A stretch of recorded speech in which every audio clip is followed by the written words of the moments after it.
guys, in this tutorial we will go over how to build linear regression models with scikit-learn. So let's get to it. This is just a follow-up from the previous tutorial, which was linear regression with stats models. Okay, now we're gonna go over how to build linear regression and how to evaluate the performance of a linear regression model with scikit-learn. So we're still gonna use the same data set from the previous tutorial, which is the calories data set. Again, just to give you just some context on that data file. So then this is data that comes from a study that, you know, keep track of some basic demographic information on subjects. Then at the end of the day, they are keeping track of how many calories they burn by the end of a workout session.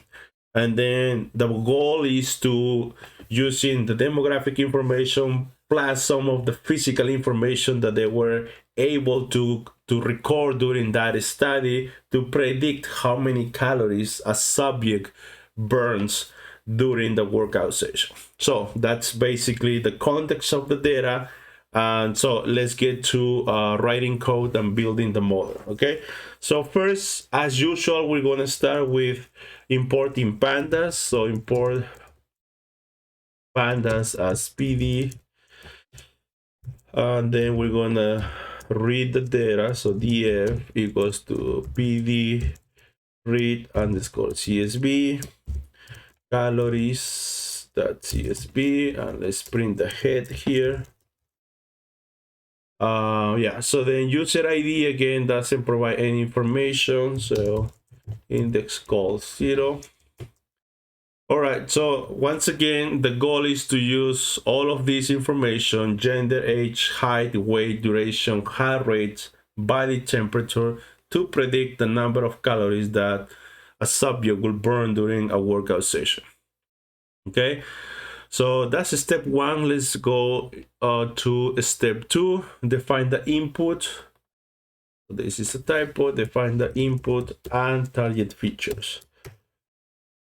So again, very standard machine learning notation. X typically denotes inputs. So in this case, we're gonna use everything but calories. So we're gonna drop calories. Columns equals to calories. Calorie axis equals to 1, and then y typically denotes the target variable.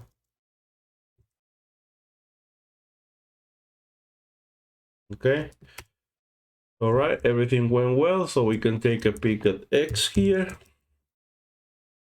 All right, so that has all the information that we're gonna use to predict calories. All right, now step number 3 says run a 5-fold cross-validation. So for that, first we need to define the cross-validation strategy. So let's use scikit-learn model selection, import k-fold.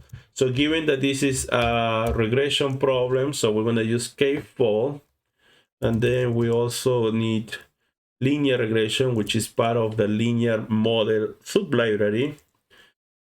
Okay, let's use cross-val score for the cross-validation experiment. Okay, so first let's define defining the cross-validation strategy.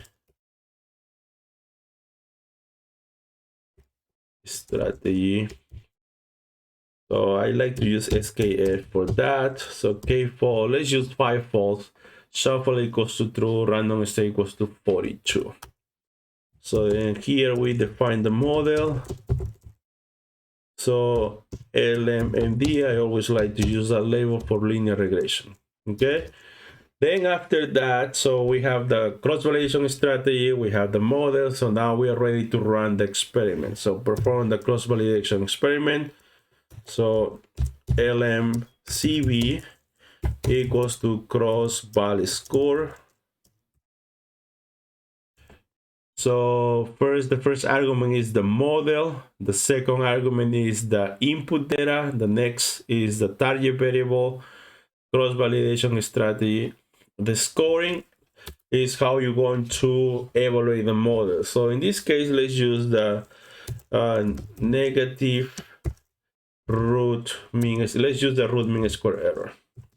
And n jobs equals to -1, so that use all the available chords. Okay. So again, this is just a very simple 5-fold cross-validation experiment that will give us an idea of how good this model is when it comes to predicting calories. And then here we're going to print the results. Okay. Hold on. Let me print linear, the linear model, the linear regression model. Let's use just alt-R model 5-fold DB is this. Okay. All right, so let's run this.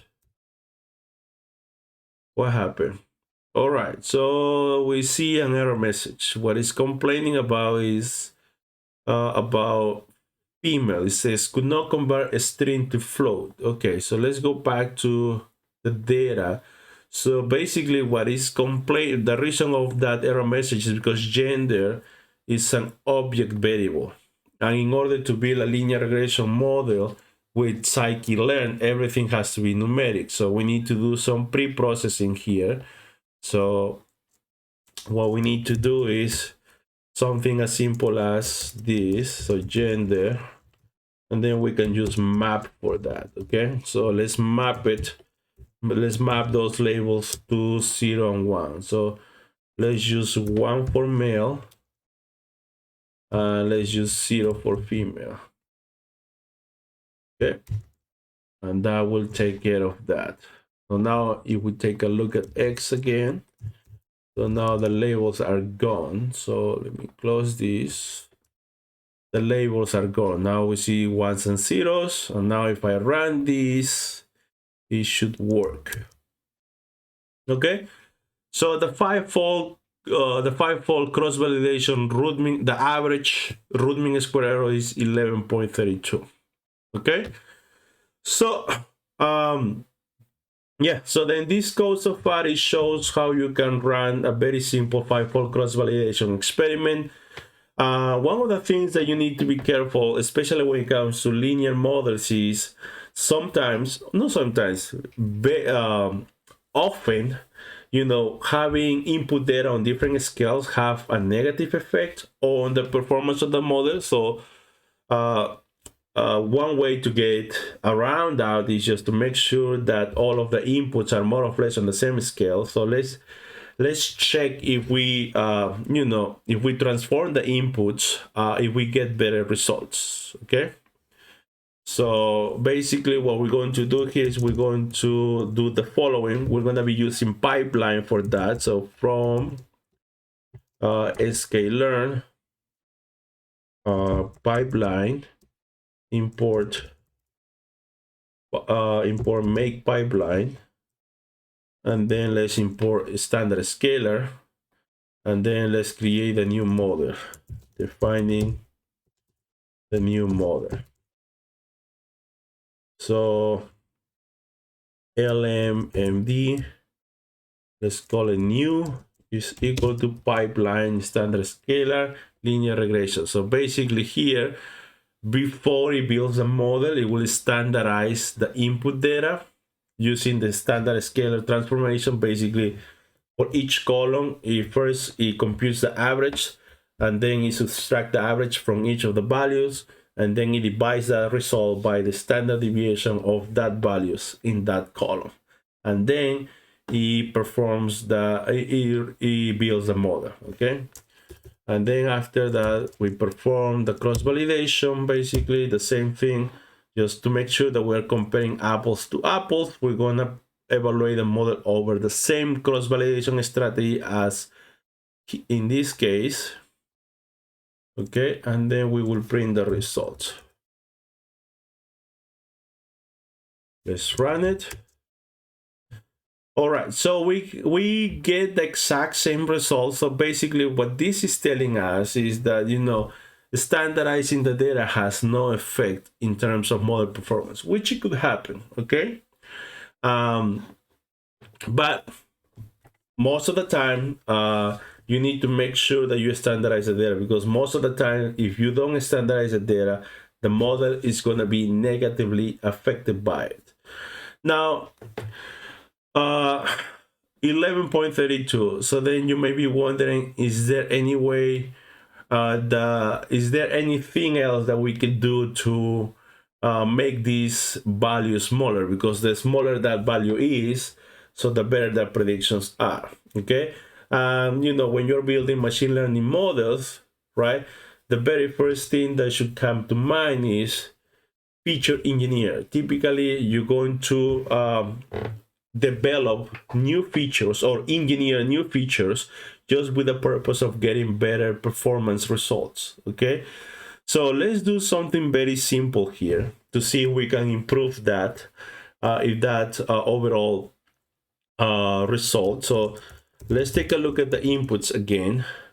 So we have gender, age, height, weight, duration, heart rate, and body temperature.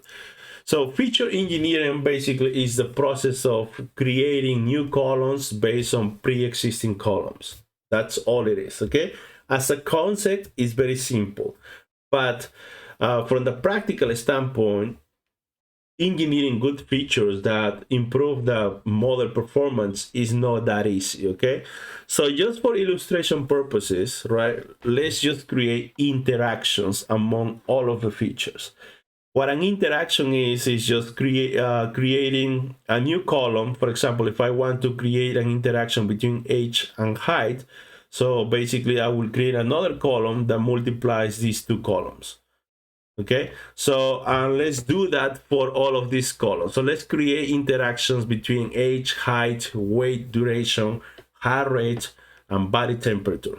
Okay, so let's create those interactions and let's rerun the 5-fold cross-validation strategy and see if we get better results.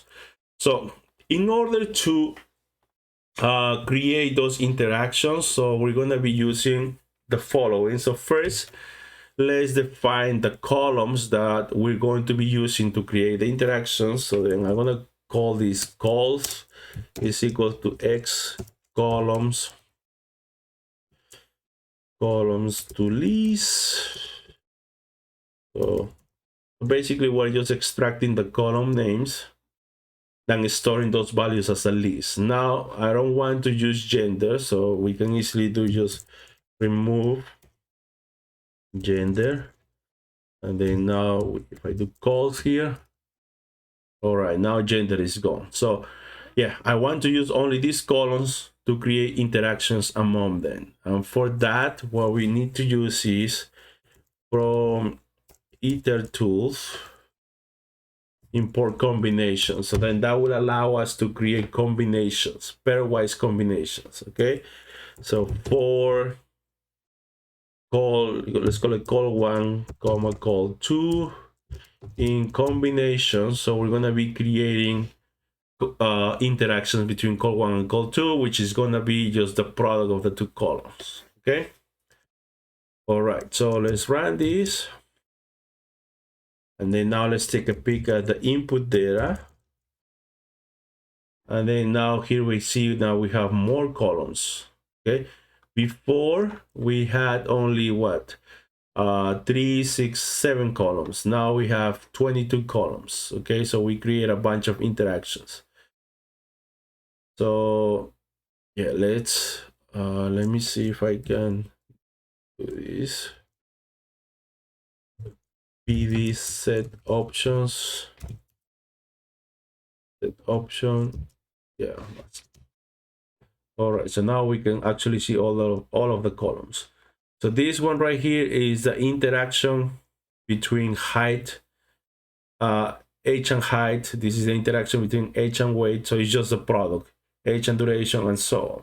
Okay, so now we have more columns, and let's rerun the 5-fold cross validation strategy and see if we get better results. So I'm going to rerun this code. So I'm just going to copy that, and here let's paste it. So I don't need to load this again. Okay.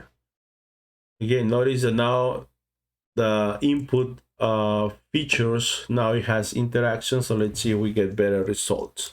So let's run this, and boom, now we have the 5-fold cross validation root mean square error is 4.55. Notice that we went from 11.32 to 4.55. That's a significant improvement. And keep in mind, when it comes to the root mean square error, the closer that value to 0 is, the better the predictions are. And just by creating interactions among age, height, weight, duration, heart rate, body temperature, we were able to significantly improve the performance of the linear regression model. Okay, so this very simple example shows the power of feature engineering. Okay, so again, sometimes, you know, linear models in general, they tend to be overlooked because they are simplistic, they are simple models. But you know, if you feed the right information into these simple models, they still can generate really good predictions. Okay, so that's basically what I have for this tutorial. Again, the purpose of this tutorial is just a follow-up from the previous tutorial, and I just wanted to show how you can build linear regression models with scikit-learn. Okay, all right, that's all I have. See you on the next one.